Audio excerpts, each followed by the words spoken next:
If you're a leader, you need to hear this. Great leadership isn't about having followers. It's about making more leaders. The real measure of leadership isn't about power or position. It's about impact and influence. The best leaders uplift, mentor, and empower others to reach their full potential. Leadership isn't about control. It's about creating a culture where people feel valued, inspired, and ready to grow. Remember this. If you treat your employees like they make a difference, they will. Join us in transforming leadership into a movement.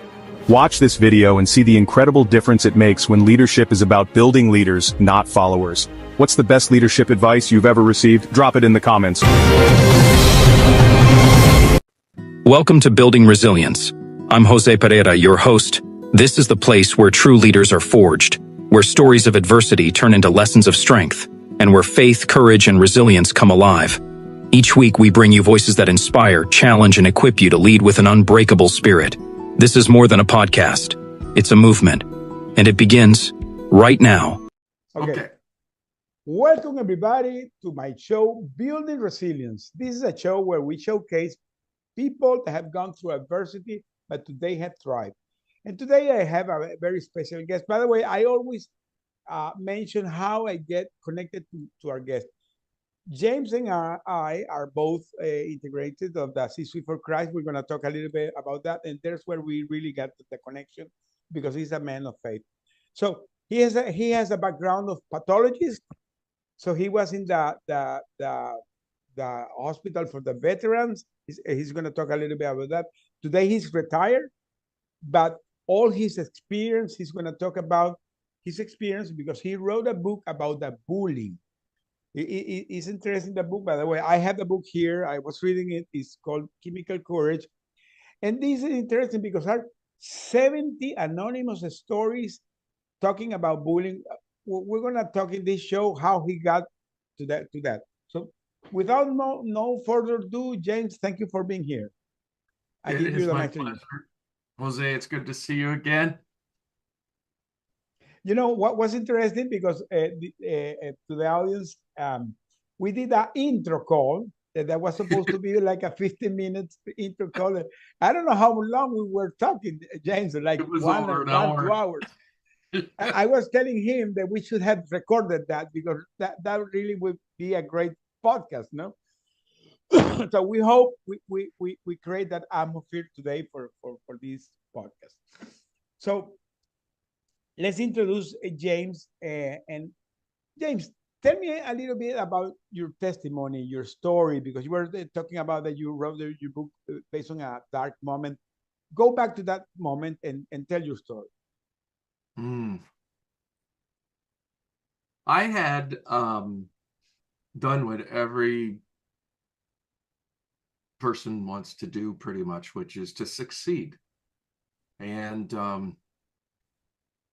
at the cost of many people around me, and at my own personal cost.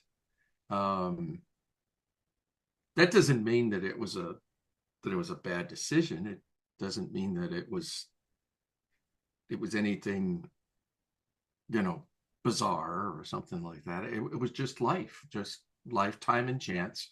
As Ecclesiastes tells us, time and chance happens to everybody.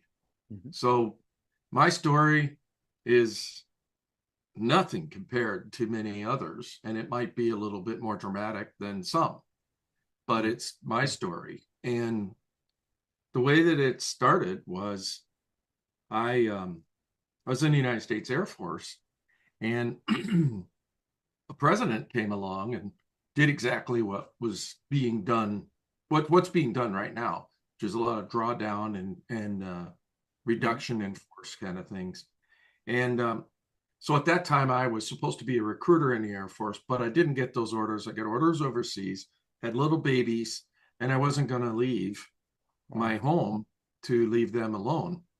And so here I am out of the Air Force. And it was the one thing that I loved and endured. And, in 1990, I got an Air Force level award. So I was doing well. It was just time and chance happened to me, and the forces were drawn down. And at that point, then I did everything I could possibly do to make ends meet, because I didn't have a job. And then finally went back to school and got a master's degree in speech pathology.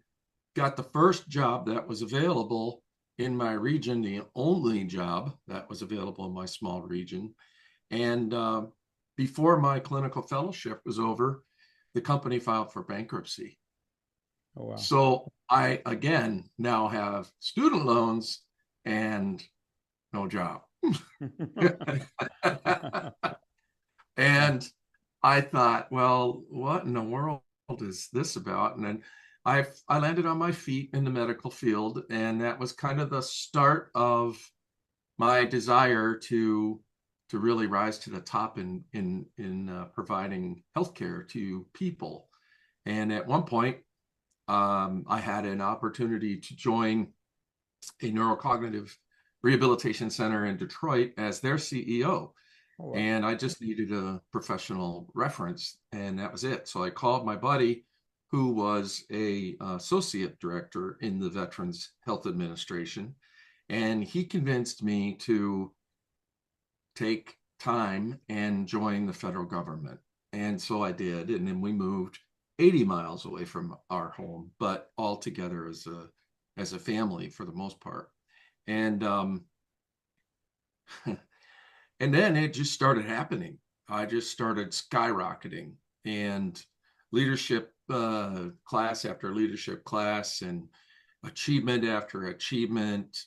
I call it the Kool-Aid or the golden handcuffs. That it was just this, this elated rising, and to the point that you get a table that's a certain size and a certain number of people around it. The next time you get a bigger table and more people around it.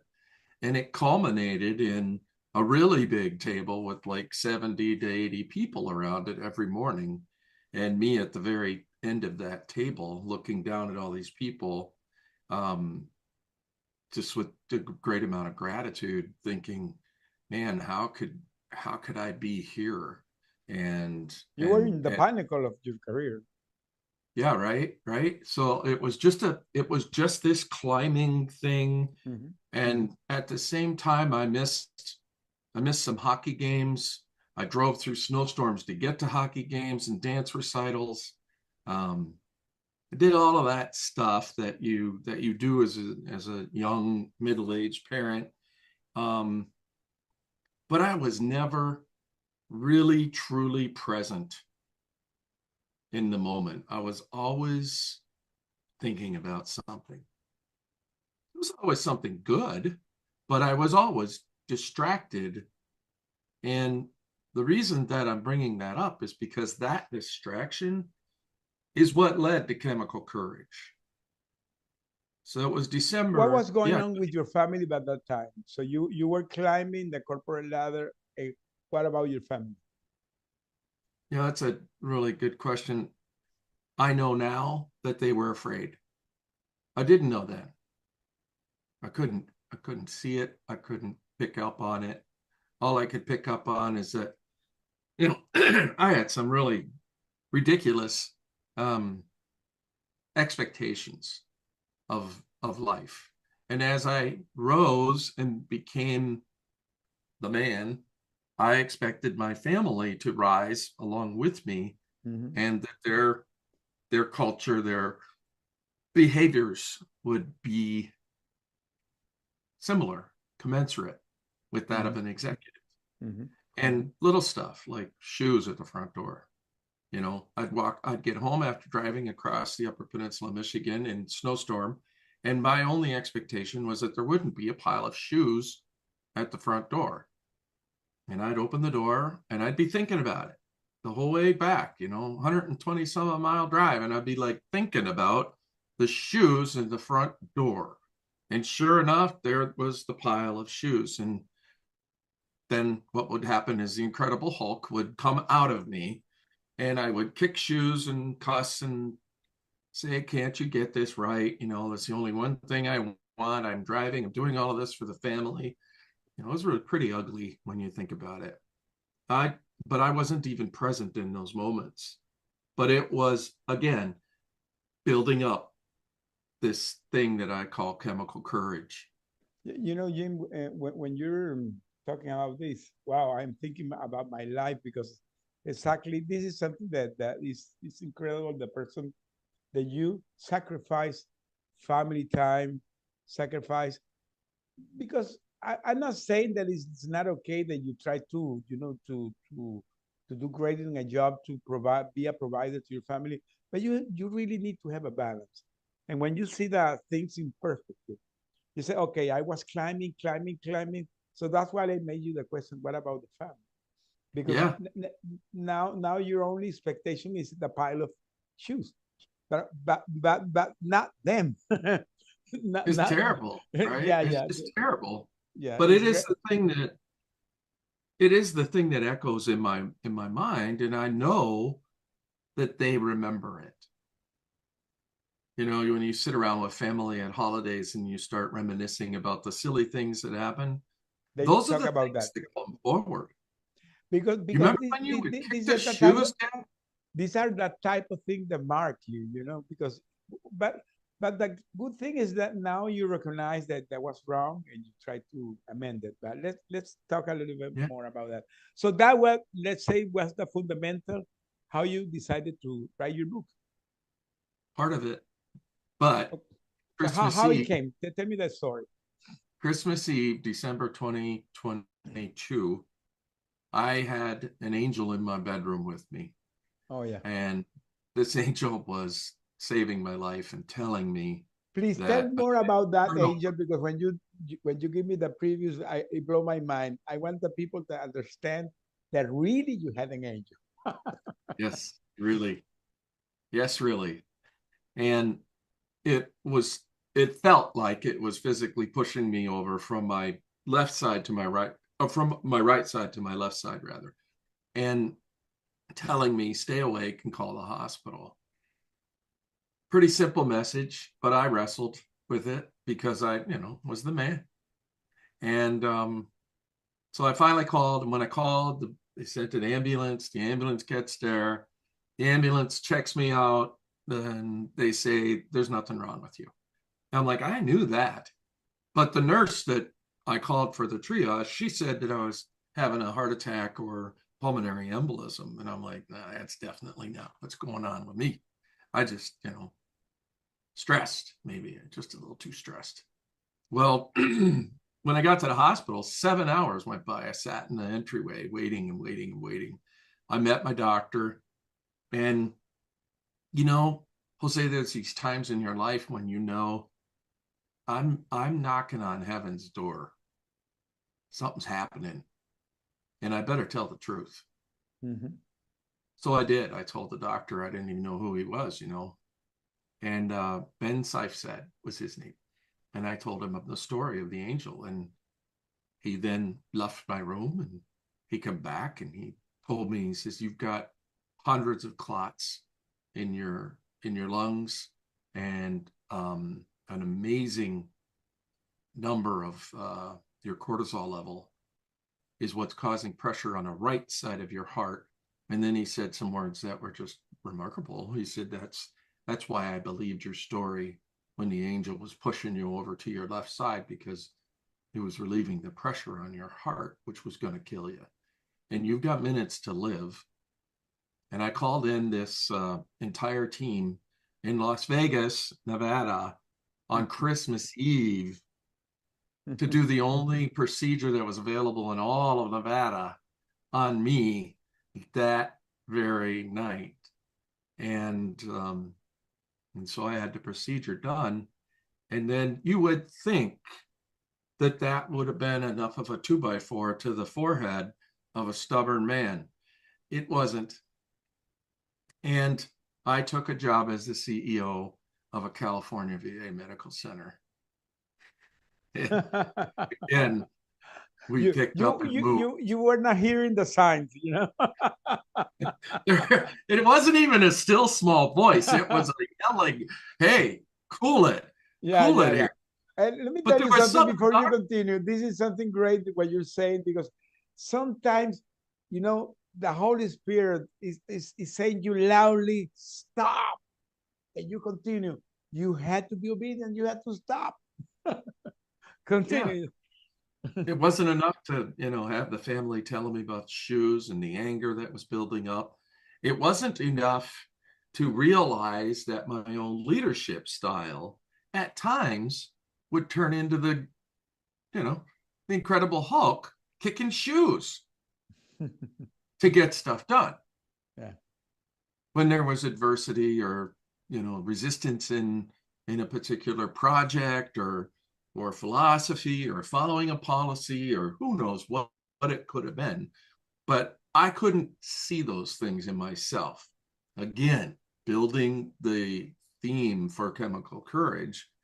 But the biggest thing was when Dr. Seifstedt told me about my cortisol levels, I was really just perplexed by that. I'm like, what the heck is that? And how do I keep from having that happen again? They put this thing in my vena cava. It's a metal thing. And it was to stop the clotting for 6 months. It's a miracle. I am not on any kind of medication. I was only on that medication for a few months. And after that, everything was fine. And the doctor told me, he said, the reason that this happened to you, and this was in California, these were vascular surgeon and cardiology, neurology, big specialists, people that went to Stanford, we had really good doctors. And they told me there is no way any of this happened to you except for stress. And so then you go back to those golden handcuffs and the climb and the clawing and the leaving the family behind and say, come on, guys, come on, we're climbing this mountain. Come on up here. It looks great up here. Up. And I just kept doing that because it's like an addiction. It's the ego, my friend. It's the ego. It's an ego addiction. Yeah. It's an ego addiction, yes. Yeah.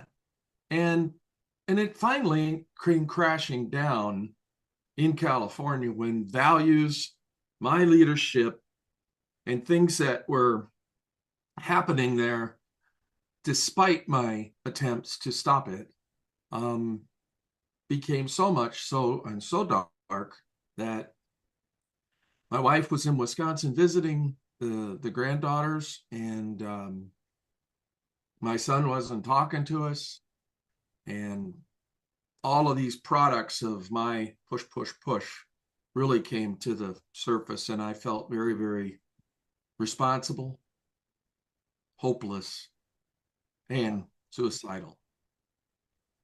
So I called her, and I had a gun in my hand when I called her. I said, I need you to come back to California. We got to talk to figure this out. And so she did. And then I called my boss, and I told my boss, I said, this isn't good for me. It isn't good for anybody. And I'm in a position, Jose, appointed by the president of the United States to take care of veterans in the Veterans Health Administration. And I'm getting ready to quit the one thing that I loved probably more than even my family and God at that time. I had put my priorities in a really messed up order. And the culture and the challenges and the realization that my body was giving me signals again, that it is time. You should be listening to the temple and doing what the Holy Spirit is telling you to do. So you would think this would be a happy, wow, great ending, great decision, all that's good. I wound up in Wisconsin, no job, feeling like a failure, having my family close and starting to see that, wow, this is really valuable, but what about the rest of this mess? And living in my daughter's basement after being a CEO. Living in my daughter's basement. I could not. You literally went to the valley all the way down. Dude, I couldn't get the story of Jonah and Job out of my brain. It was just there. You are under a juniper tree, and do you get the message now? I sent you a fish, for Pete's sake. Spit you out of the fish. Are you gonna listen? Yeah. And so we eventually got a house, and some miraculous things happened financially that just couldn't have happened while I was in. And we're not by any means where we were when I was a CEO, but we're also not hurting, thanks to my service to the country and thanks to a lot of the things that happened to me along the way that just brought me to this place. And it seems like it's life sometimes seems like a roller coaster, right? Mm-hmm. And you're riding it, and the highs and the lows they're accentuated. So like when you get the job as a CEO, you're like, yeah, nothing can stop me because I'm the CEO, and then you get humbled by something that comes along and you go, well, I don't know anything that these people know. They know everything, and I have to trust them. And you go through that thinking. You go through life like that too. And there are moments in everybody's life where you can imagine, if that didn't happen to me, if God didn't have that in my path,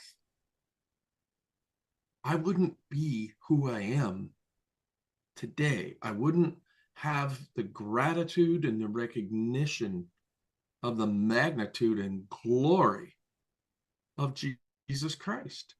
How was you?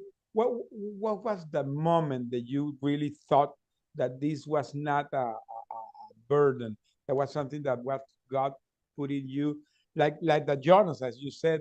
Where you realized that was the moment, and you felt that was a testing of God, but He was testing you for the good. So Yes. tell me a little bit about it. Yes. It wasn't when I thought it was going to be. I thought it was going to be when I took my fingers and put them on the keyboard and started writing a book. That's when I thought it was going to be. But it wasn't. The book was a struggle, and the book was getting these anonymous people to tell me more about bullying. And so the reason that I left my job was because of bullying. It was because of the toxic work nature that we've gotten into. It's because of the world and the culture and the climbing and the siloing and the selfishness, just plain simple selfishness. Yeah. It's like when you're a little kid and you're, in a sandbox, and one kid brings a bag of cookies and they're eating those cookies while you're playing in a sandbox and not giving you a cookie. And then they do it the next day and the next day. And it's like, am I ever going to get a cookie from this person? No, I'm never going to get a cookie. And it just gets all the way to the top into the boardroom, and people start acting like they were in a sandbox again, like they were little children, because of selfish motives. My department, mine. Yeah.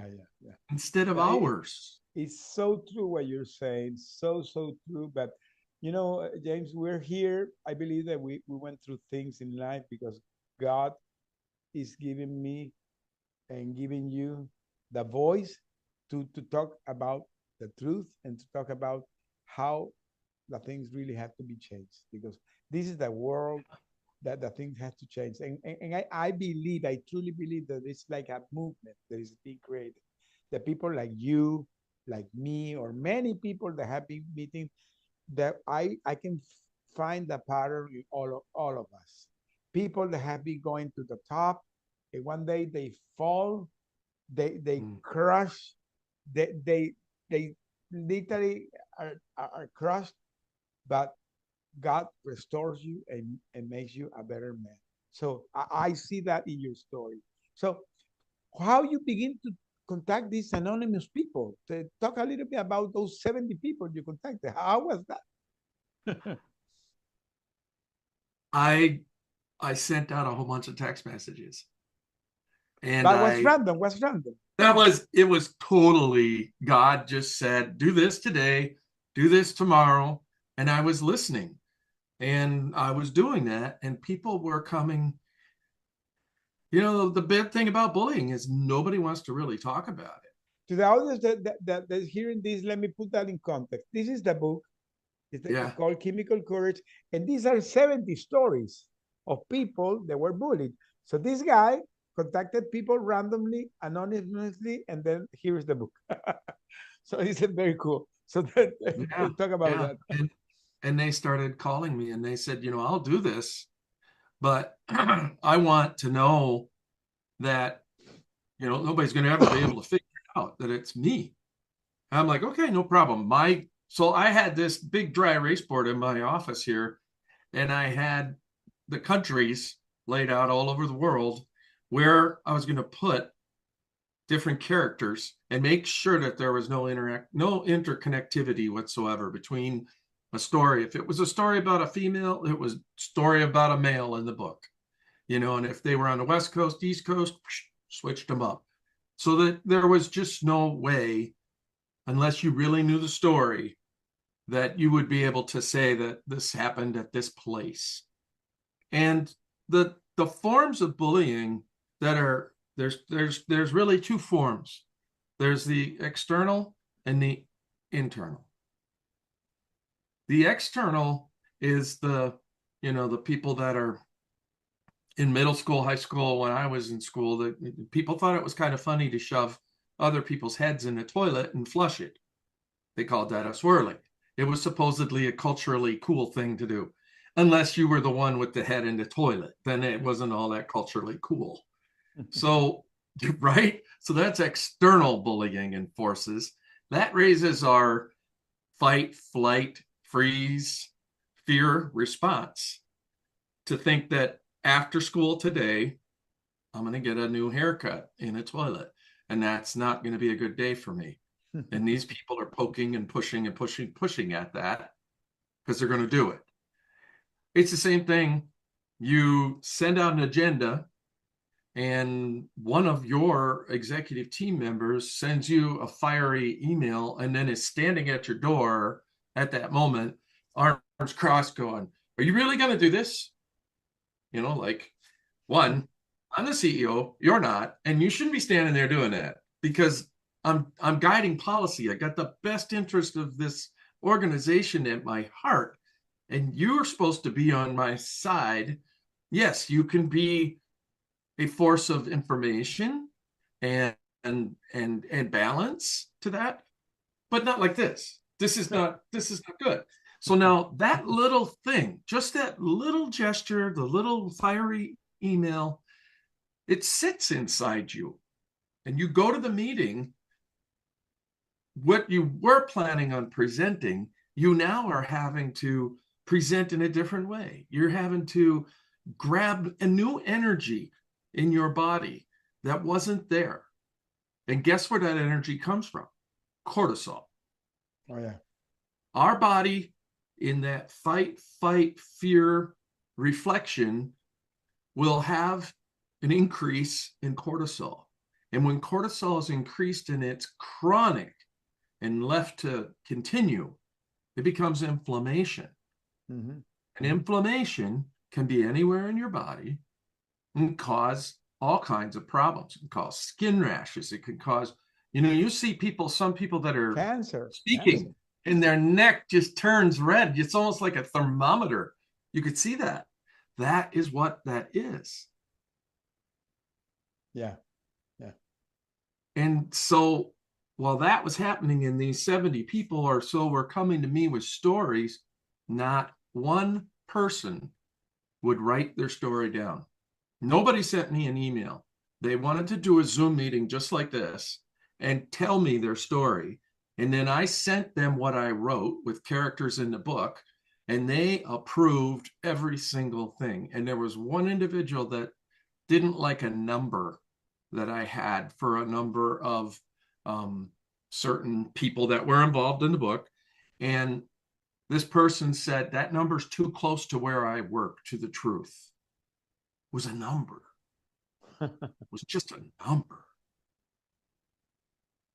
But that struck fear in this person. And I honored that by making sure, okay, well, how about this number?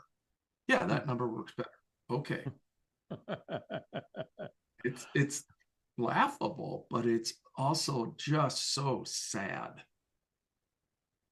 that we can be humans, creation of God, and behaving in such a way that the hate just pours out of us onto each other because of our selfish ambitions. Yeah. And tell me something, in those stories, always had to be one that has more impact in you, that really touch you. Tell me what pop-ups in your mind. What story pop-ups in your mind? There's so many. So within the 70, obviously, there's a whole bunch of mine. It was cathartic to do it.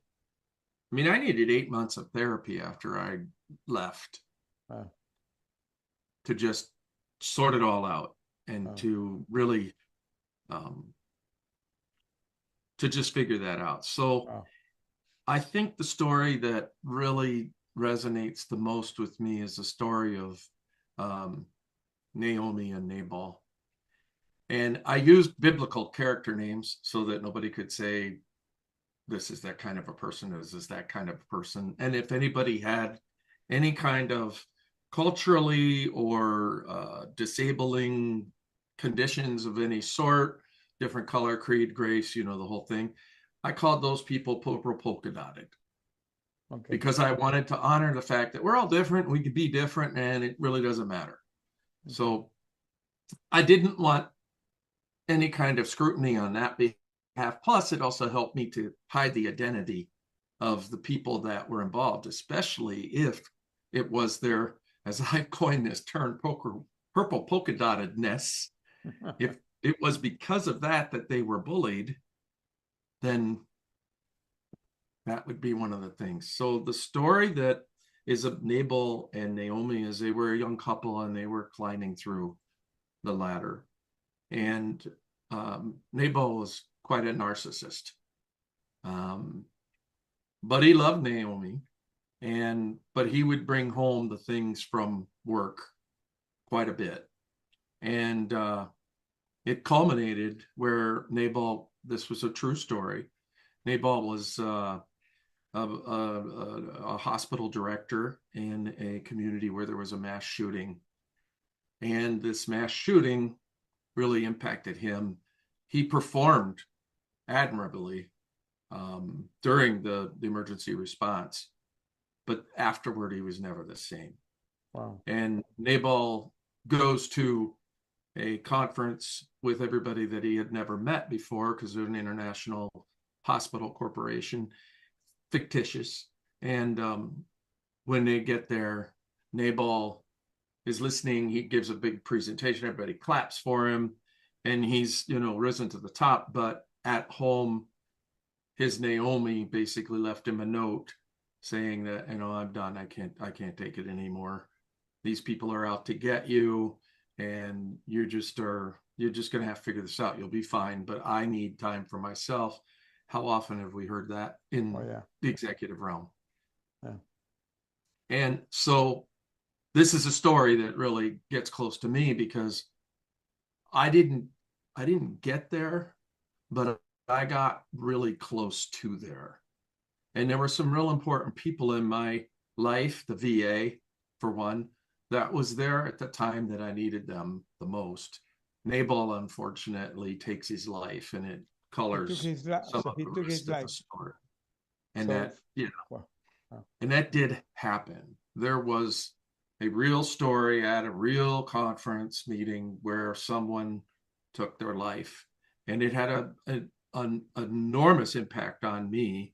And when the anonymous person and I were sharing about the experience, there was nothing but tears, man. I mean, we were today, both there. How is doing the survivor, the couple that survived? She's how she's doing? She's okay. So you keep in contact with her? We try, we try. As you retire, you start to, take more naps and you miss calls or text messages or things like that, And tell me something. What has been the pattern you see in those stories? Because they have something in common, that is the bullying.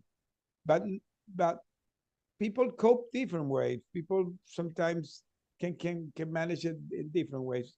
Yes. What has been the behavior that you have seen, and why you think they have behaved different? What is the pattern that make the people behave different? It's amazing you'd ask that. And this was the thing that I found the most fascinating. This is in the first like 68 pages of the book, where everybody that reads the book has said, man, I just burned through those first pages, just whipped through them. That was so interesting. And then it gets to the stories, and then they get kind of because they can't figure out what's happening, and there's so many new characters. But that's on purpose, right? That's why that book is so different than any other book that was written about management, leadership, and life. I did that on purpose. And I knew it might fail with some people. In fact, I even had somebody tell me, I don't want you to use my story. I'm like, okay, no problem. I'm sorry. And it was a really amazing story, and a very good friend of mine. So it was even divisive in its development. But the thing that I discovered in those first 68 pages through research, there's a fabulous book out there, and I can't remember the lady's name. Anyhow, it's called The Busy Brain Cure. And she was a neurologist, or is a neurologist, and she had a very similar type of situation, had a major heart attack, and talked about wearing her stilettos and the whole thing. And but in her book, she talks about this cortisol thing in a different way. So I also have a friend that is a thrill seeker, loves to jump out of perfectly good aircraft with a parachute on his back. Mm-hmm. Hello, I would never do that. Well, you're talking about the cortisol. You know that in my book that I have it here, if you see the prologue, the prologue of my book was written by this guy, Brian Klausner. Brian Klausner is the director of the WakeMed Medical Center of North Carolina. It's a trauma recovery center where I was. And he's an authority talking about how the cortisol, the infuse of cortisol, impact in you. And let me tell you what he told us when he analyzed our story, when our captivity story. He told us that the thing that we did there, that we tried to maintain a routine and keep going and doing things, that avoid that we had the infuse of the cortisol, because we had always the frontal cortex turned on, and that avoids the infuse of cortisol. So we didn't know how, but we did it, because he told us that if we hadn't done that, because we stayed years, we can have had so massive infuse of cortisol that I could have come back, maybe crazy, maybe with a cancer, maybe, but didn't happen. And he told us that was because of that. So you're so true that the cortisol in a small amount is good when you're in a, in a situation that because this is typical that you can feel the danger. So it's typical that a small shock will infuse you the energy. But if you get there, there's where the damage comes, because you're going to be totally flooded on cortisol.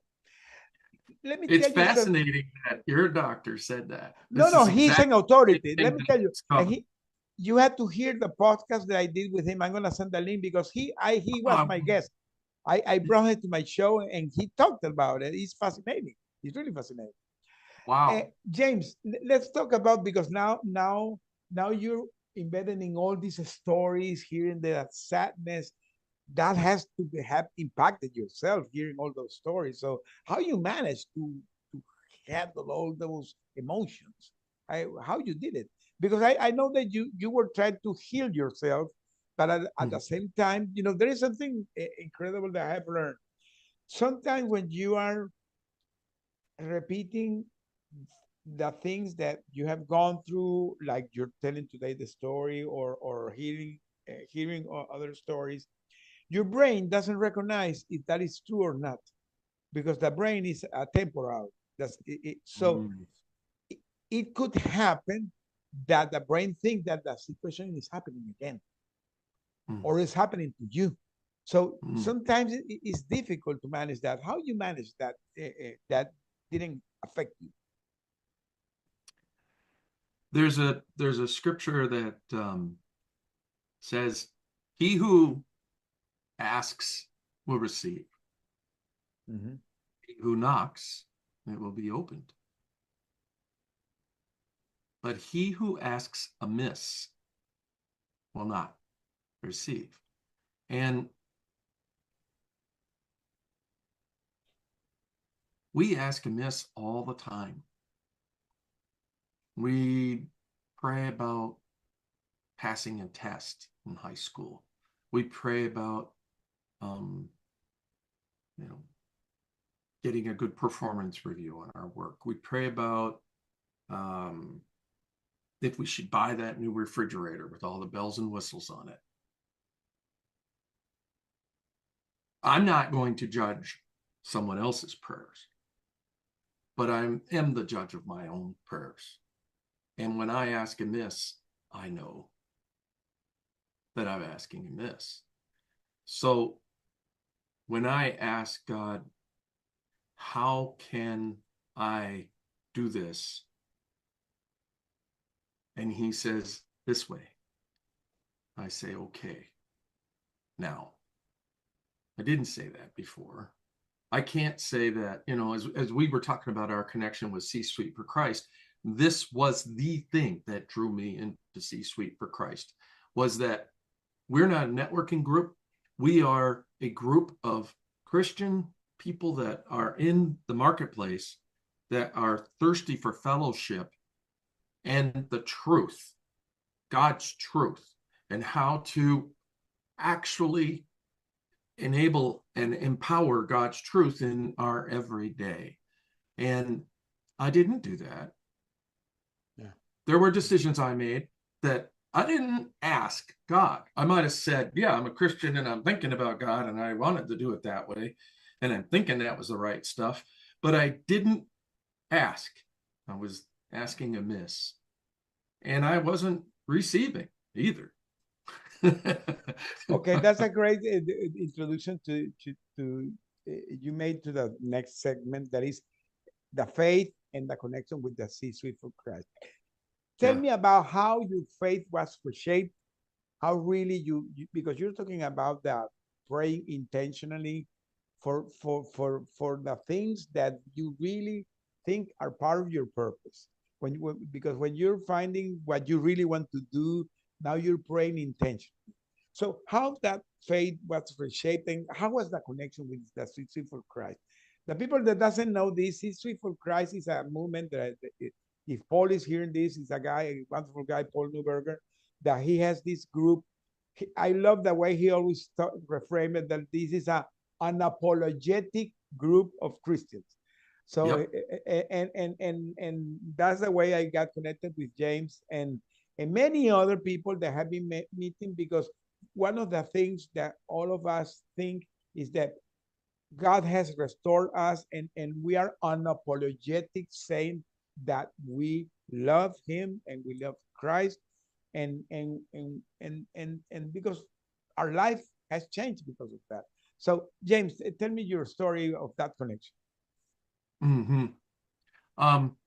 So I started following, but I really wasn't active until I got to Wisconsin, and that would have been in 2023 of August.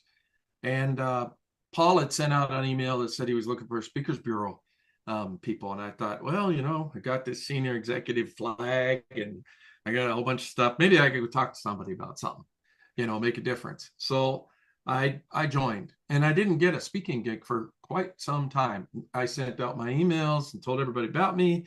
I didn't have any idea what the deluge was of how many people are out there that are professional speakers, and way better than me.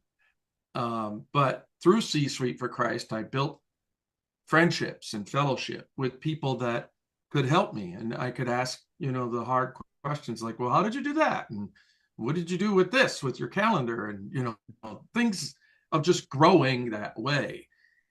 Well, through that process, again, there was another roller coaster. There was you got to be the best coach ever. You know, you got to get the credentials. You gotta have clients. That didn't work for me. God didn't have that in my plan. God told me, he says, you tell people you'll coach them for coffee. And I'm like, okay. So I did. And I got more hours than anybody else that was in my cohort. I got like 600 hours in a very short period of time. I pushed through the Professional Christian Coaches Institute, and I'm just waiting for the final email that will tell me that it's okay to go take my test for the International Coach Federation's PCC, which is the second level. And so here I go again, climbing and achieving. But here's the thing, Jose, this is what has done the difference. This has been the blessing and the balance for both my wife and I of the burden that we experienced before, and we're not doing it again. You got to have boundaries. Of course. The boundaries are set. I only do this kind of stuff 3 days a week. 4 days a week, I'm a papa and a retired guy that works around the house with his wife and does stuff. That's it. Those boundaries are not to be crossed. I don't cross them. And people will ask for an appointment on a certain day, and I'm like, I'm sorry, but no, that ain't happening that day. It'll have to wait 2 or 3 weeks, whatever. But it isn't going to happen that day because that's a sacred day. So the boundaries are there. But what we did was we wrote down 2 words: adventure and achievement. And we wanted adventure. We don't want any more achievements. Doesn't matter. Again, more certificates on the wall. I could plaster this room with all of the stuff that I earned. None of it means anything. Yeah. None of it, right? And you knew that. I was praying this morning about being with you again today and how wonderful it was the first time. But I was comparing, I'm like, and you talked about the cortisol thing with your doctor. You know what I thought of this morning? I thought of, how did you take a shower? How did you go to the bathroom? Those things, and I get to a point where in my life, I think, well, it's just bad enough that I should make it over. Well, let me say something to you that you did a great example. Just by the way, I was talking yesterday this with a lady that we were talking. During my captivity, we had 5 years without taking shower. We didn't have shower. We didn't have running water. We had a tank. Let me tell you how it worked. We had a tank, a 500-liter tank, and one of my guys, Tomeo, because he was a tank expert. No, so he managed how we could survive with that water for the next cycle of the vacuum truck refilling the tank. That was like 4 days after. Every 4 days came the truck to fill up the tank. So if we run out of water, we were done. So we had this like the gallon size bottles. We filled it, and everybody had 3 gallons. 3 gallons to do everything. I literally washed with maybe like a bottle of like this with a cup, and I stayed doing that for years. When I came back, we landed in the Army Brooks military base in San Antonio. I remember that I was in the hospital, and I took my first shower, and I was like 2 hours in the shower room, and I remember the nurse knocked the door saying, "Mr. Jose, are you okay?" "No, I'm fine. I'm fine." So, James, people take things for granted, and I spent years without a shower. And that changed your perspective of everything. Because now, for me today, a shower is a sacred space. When I'm gonna take the shower, for me, it's because I enjoy it. I missed it for years. And people that are hearing this, don't take things for granted. The thing that you have today, express gratitude because this God is given to you. And gratitude is the builder of oxytocin. Correct. Correct. And believe it or not, the same stuff that you get at the dentist for the laughing gas, that same stuff is built up in your body. Correct. So the difference between a person who balances this and a person who gets depressed and dark and feels like they might need to end their lives, not always, but it's a big contributor, is that the cortisol levels are different. The person that is freaking out has a very high cortisol level. Yeah. Yeah. The person who's a thrill seeker has a very low cortisol level. And therefore, they have more tolerance space between the breaking point. If you were bullied, if you bully yourself and you listen to that voice and you don't partner with it and agree and try to learn from it, include it into your personal boardroom. Don't argue with your bully. You're never going to win. Yeah. You haven't won yet. Yeah. But if you partner with it and you actually make an agreement with your bully that, okay, when you notice this, I'm going to sit and listen to you, but you're going to sit and listen to me too. And we're going to work this thing out in a peaceable kind of quiet moment where you just pause. You guys, I knew this was a Holy Spirit moment when I was praying it this morning, because I'm like, this is just way too weird to just pray about, did he take a shower? Way too weird. I answered you how it was. And James, we're coming almost to the end, but I want to know two things. The first is, what is next for you? And tell us where the people can find you. The people that are hearing this, they want to find you, where they can contact you. So, for sure.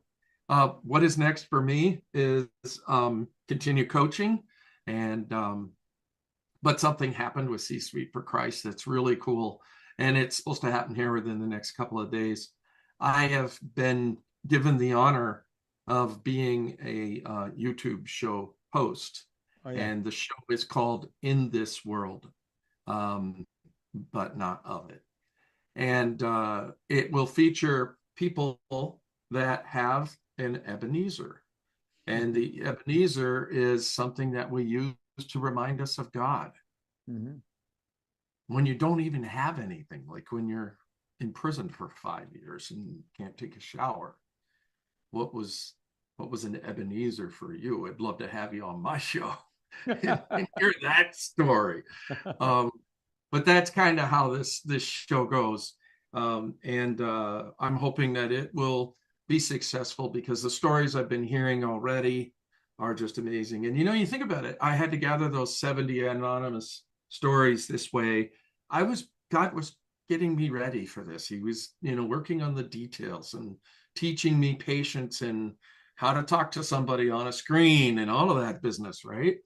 And if you want to get a hold of me, that's really easy. I've made it easy to catch me at www.behold and the number one and then .com. And that's my website. There's a place on there to connect. I do want to say that if you are a veteran or you are an executive and you are going through some tough times right now, my phone number is 906-869-1480. I saw Marcus Ogden do this once, and I said to him, can I do that? And he says, yeah, I don't have a license for it. I said, good, because I'm going to do it. Because and the book, that people can find the book where, James? Amazon, Barnes and Noble. Call me, I'll send you an autographed copy, pay the shipping and everything for you.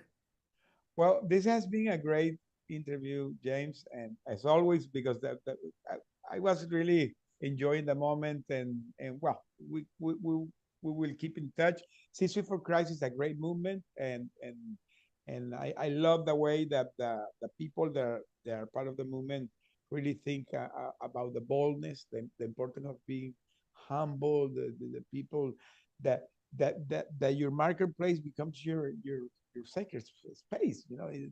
This is your church, where you can evangelize people. And the way is acting in consequence, acting as you really have to profess what you believe and do it.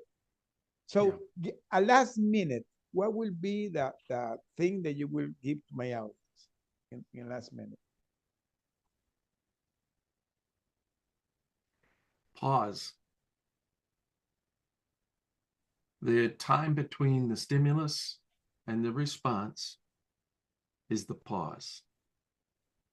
In that pause, you ask God what to do. Really, don't ask amiss. Really ask Him. Touching base with your body and your feelings and your emotions and all of that's really important.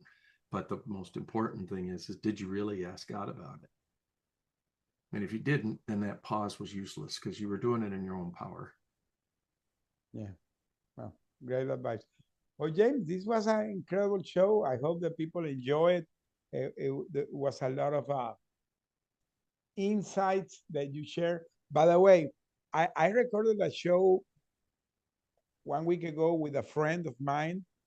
We did it in Spanish because she's from Mexico. She doesn't speak English. And she's a 2 times PhD in neuroscience. And she talked about the rewiring of the brain, the retraining of the brain, the plasticity of the brain, and how today the science has to confirm how the faith can change your reality. It was an incredible show. A person that is a scientific talking about faith, talking about a lot of things connected to the spirituality, but based on scientific findings that have confirmed biblical principles. It's incredible. You have to hear. I'm going to put it with translation. Well, said this, we're coming to the end because we are in 1 hour. So, James, thank you for being here in the show. You have been a wonderful guest. And, well, be successful with your podcast, too, by the way. I'm going to be following it. Thank you, sir. Okay, bye-bye. Bye. If you're a leader, you need to hear this. Great leadership isn't about having followers. It's about making more leaders. The real measure of leadership isn't about power or position. It's about impact and influence. The best leaders uplift, mentor, and empower others to reach their full potential. Leadership isn't about control. It's about creating a culture where people feel valued, inspired, and ready to grow. Remember this. If you treat your employees like they make a difference, they will. Join us in transforming leadership into a movement. Watch this video and see the incredible difference it makes when leadership is about building leaders, not followers. What's the best leadership advice you've ever received? Drop it in the comments.